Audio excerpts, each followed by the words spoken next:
to this writing class, and one of the writing prompts that we did involved the instructor playing John Phillips' Stars and Stripes Forever.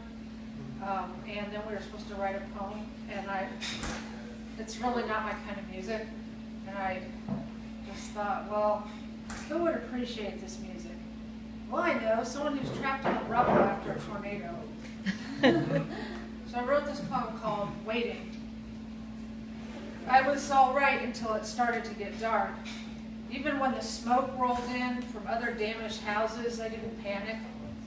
The sky crept through the roof beams and drywall that lay across my body like cold and heavy blankets. Seeing blue meant easy breathing, close to surface, close to search and rescue dogs and folks with dirty faces ready to lift me back to light. But the sun faded. Alone, I focused on the numbness in my legs, my right arm that would not move at all. Easy words of courage ran through my mind, but I could not whistle in the dark or light a candle. Dust sifted down, coating my throat, getting in my eyes. I closed them, nothing to see. On the highway, trucks blatted their horns at the storm damage. I smiled. They sounded like Sousa banging out a triumphal march. Now carousel fodder at the state fair. I played his music in my head, smelled the cotton candy and the barbecue. My heart lifted just enough with the confidence of horns and piccolos.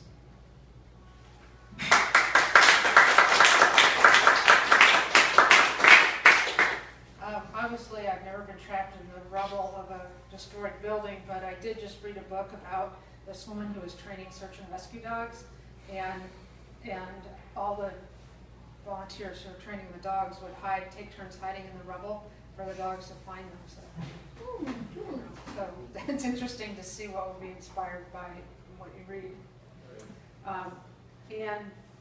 This one is called Camping at 40, in which I disguise the fact that I'm a lot closer to 50. I haven't been camping since I was a lot closer to 40 for pretty much the reasons in the poem. Camping at 40. The list of gear, much longer than when I was 12. The fan, the air mattress and its pump, the extension cord to run the fan, the lamp that hangs from the tent top, the tent itself, a four-person palace, no cramming ourselves into a tiny space and falling into the boneless sleep of youth. Despite all these precautions, I'll lie awake thinking crickets are louder than when I last ate a hot dog roasted on a stick, then fade to fitful sleep punctuated by the need to pee, and wait to the sun and the toddler in the tent next door. Instead of blowing the embers of the campfire back to flame and cooking Bisquick on a broomstick, then filling it with cinnamon sugar, butter, and fresh strawberry jam, I'll read the ingredients on the bug spray, wincing at the chemical polysyllables prophesying doom.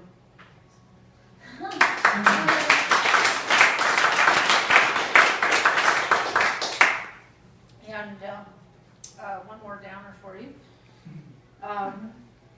This one's called Sisters. This is the night we think my sister's MIA because her cell's shut off, and when I ask Mom for her landline, it's been disconnected. Feeling worried and a little foolish, I email her husband of 3 years. Foolish because I know she's fine. Foolish because if she's not fine, he probably did it. Foolish for thinking my brother-in-law's an axe murderer. Worried because Grandma always worried. Worried because Mom is turning into Grandma. Worried because it makes sense to worry. Until I read my address book, which notes that Sis gave up her landline in 2012. Cell only, it proclaims. Don't worry, they're probably on an old school, low-tech vacation. This is not the year that she quit eating and disappeared, resurfaced as a nanny in Vienna. The year my parents said, "You're already in London, fly over and see if she's all right." The year I stepped on her when I embraced her because there was so little left.